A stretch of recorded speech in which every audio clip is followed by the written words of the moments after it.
Il y a à peu près 2 ans, j'ai été contactée par une recruteuse pour intégrer un poste de chef de projet CRM dans une scale-up. Cette scale-up est depuis devenue la filiale d'un grand groupe coté au CAC 40. Et dans cette vidéo, je vais un peu expliquer le process de recrutement que ce type de poste peut avoir et les leçons que j'en ai tirées. Quand la recruteuse me contacte, je suis en poste depuis à peu près 1 an et demi dans une structure parisienne, ça se passe bien. J'aime le poste et les missions sur le poste.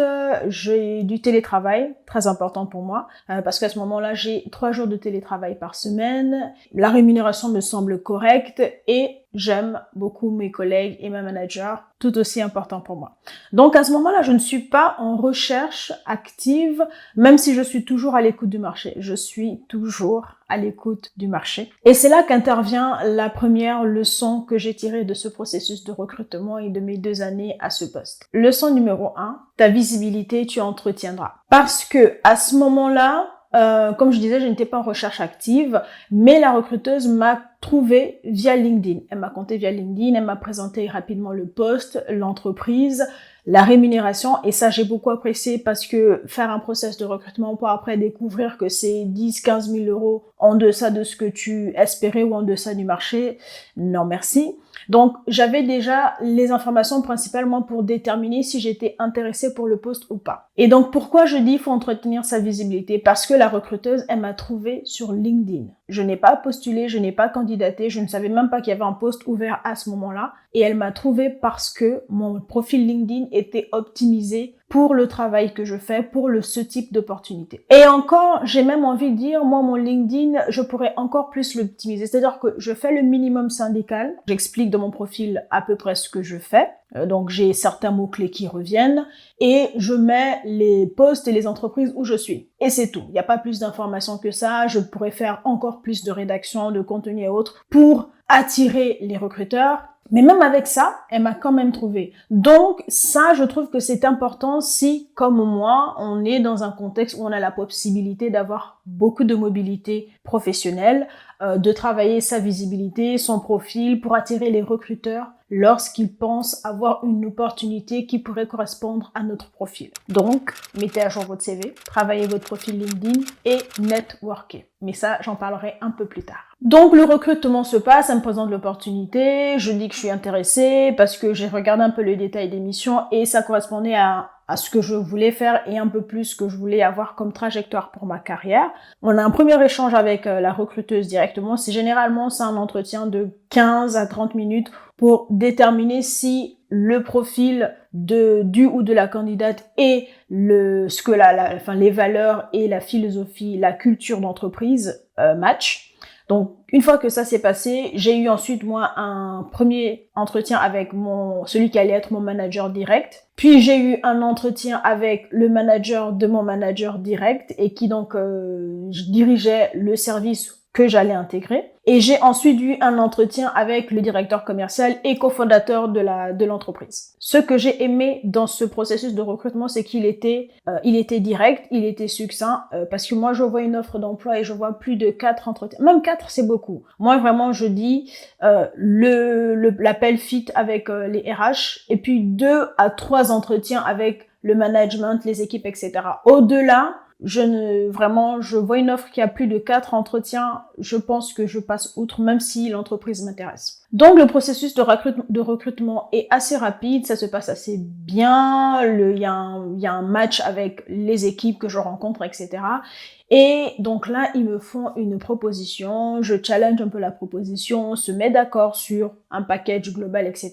et je signe. Et c'est là qu'intervient la deuxième leçon. Ton manager, tu évalueras. Parce que moi, lorsqu'on m'a dit « Très bien Andrésia, le deuxième entretien que tu auras, ce sera avec cette personne qui sera ton manager direct », premier réflexe, je suis allée chercher qui était cette personne. Est-ce qu'il y avait des articles qui ont été publiés sur lui? J'ai évidemment regardé son profil LinkedIn pour voir à peu près son parcours, et c'est un peu de comprendre sa façon de travailler, son management, son style de management, pardon. Et j'ai pu le rencontrer évidemment lors de l'entretien, on a pu échanger. Et j'ai senti une bonne vibe. Évidemment, on ne base pas le management d'une personne sur la même, mais j'ai trouvé que le feeling était bien passé, on a bien discuté, il a été assez clair sur les missions, ce qui était attendu sur le poste, etc. Et moi, j'ai posé les questions que je trouvais pertinentes, qui m'ont permis, moi, de me faire un avis. Parce que je tiens à rappeler qu'un entretien, c'est une discussion entre l'entreprise qui veut recruter et le salarié qui est intéressé par le poste. Donc, voilà. Je prépare toujours mes questions et je vois si à la fois je suis un bon fit, un bon match pour l'entreprise et ceux qui recherchent, et si aussi l'entreprise plus l'équipe, c'est un bon match pour moi, pour comment j'aime travailler dans une entreprise avec une équipe. Et comme je dis souvent, un manager, ça fait ou ça défait une carrière. Et ça, ce que j'ai beaucoup apprécié avec mon manager de l'époque, je dis de l'époque parce que il n'est plus dans la structure là, j'ai un nouveau manager qui est tout aussi cool, c'est de savoir le style de management qu'il va avoir et d'être rassuré, j'ai envie de dire, sur le fait que on va pouvoir travailler correctement ensemble et évoluer chacun sur son poste. Ce qui me permet d'enchaîner sur la troisième leçon qui est un talent fiable, tu seras. Parce que une fois que tu fais l'onboarding, etc., les équipes t'observent, ton manager t'observe et la probabilité que ta période d'essai soit validée assez rapidement et que les équipes t'intègrent assez rapidement et facilement, c'est la capacité que tu vas avoir à leur prouver que tu es un bon talent et qu'ils ont bien recruté. Parce que généralement, ce que les RH et les managers disent, c'est que un recrutement, il est rentable au bout de 2 ans. C'est-à-dire que l'investissement que tu fais sur une personne que tu recrutes, pendant 2 ans, en fait, c'est un investissement et après 2 ans, ça devient rentable. Mais je ferai peut-être une vidéo spécifiquement par rapport à ça. Et du coup, quand tu intègres la structure, tu as la période d'essai qui te permet de voir si c'est vraiment un fit en termes de façon de travailler entre l'entreprise et toi. Et vous vous observez. Tu et amené à prouver qu'ils ont fait le bon choix, qu'ils ont bien choisi la personne qu'il fallait pour ce poste. Donc, il y a principalement, en tout cas de ce que j'ai pu observer, 2 choses que les recruteurs, les managers surtout, aiment bien avoir lorsque quelqu'un intègre son poste. Est-ce que ce ou cette collaboratrice va m'aider à atteindre mes objectifs de manager? Parce que le manager a aussi des objectifs à atteindre. Et si les personnes qu'il a sous son management l'aident à l'atteindre assez facilement, la collaboration sera d'autant plus facile. Et le deuxième point, c'est est-ce que c'est une personne facile à manager? Alors donc, premièrement, quand je dis est-ce que la personne va l'aider à atteindre ses objectifs, comme j'expliquais, le manager, il a des objectifs qu'on lui fixe. C'est souvent des objectifs très hauts et ça demande énormément d'énergie et d'organisation, surtout quand tu as une équipe à manager. Et si toi, en tant que salarié, que personne qu'il va avoir sous son management et dans ses équipes, si toi, ton travail, ta façon d'être en équipe, d'être force de proposition, d'avoir des initiatives, etc., si cette façon à toi d'être dans l'équipe l'aide à accélérer l'atteinte de ses objectifs, crois-moi que ton manager va énormément t'apprécier et il va, en tout cas, moi, les managers que j'ai eus, ils m'apprécient. Ça fait évidemment déjà partie de leur style de management, mais ils vont te défendre parce qu'ils savent que tu es un talent de qualité, qui est un talent qui a énormément de valeur et qu'ils ont besoin, en gros, de toi dans leur équipe. Donc, ça, c'est le premier point. Le deuxième point, c'est est-ce que tu es quelqu'un de facile à manager? Premièrement, parce que est-ce que tu t'entends avec le reste de l'équipe? Est-ce que ça se passe bien? Est-ce que la collaboration, le travail avec les autres se passe bien? Mais surtout, quand tu as un blocage, est-ce que tu viens le voir ou la voir avec le problème, le blocage, puis 1 ou 2 solutions sur lesquelles tu hésites? Parce qu'ils aiment bien voir que tu es du coup en mesure de prendre des initiatives, etc. Et que tu viens déjà avec un problème, tu dis par exemple, voilà, j'ai ce projet où il y a ce blocage, etc., etc. Et j'ai pensé à cette solution et cette autre solution, j'hésite entre les deux, laquelle tu me recommandes d'appliquer pour que ce soit le plus efficient et le plus efficace possible sur mon travail. Et ça, les managers, ils aiment particulièrement cela parce que, à nouveau, ça leur facilite leur travail et l'atteinte des objectifs, donc ça fait de toi un talent de valeur et un talent qu'ils aiment garder dans leurs équipes pour atteindre les objectifs et être une équipe efficace. La 4e leçon que ce processus de recrutement et le travail que je mène sur mon poste depuis maintenant un peu plus de 2 ans, parce que le mois dernier, j'ai célébré 2 ans pile dans la structure et je suis assez contente, ça va être l'apprentissage, tu continueras. Parce que dans la tech, ça avance énormément. tout le temps, tout le temps, tout le temps. Donc, il y a de la veille en permanence à faire pour se tenir au fait de l'actualité, des nouvelles technologies, des méthodologies de travail, de tout ce qui pourrait t'aider à faciliter ton travail. Donc, tu ne cesses jamais d'apprendre, notamment pour la veille. Il y a aussi la techno sur laquelle tu travailles. Moi, par exemple, je suis sur Salesforce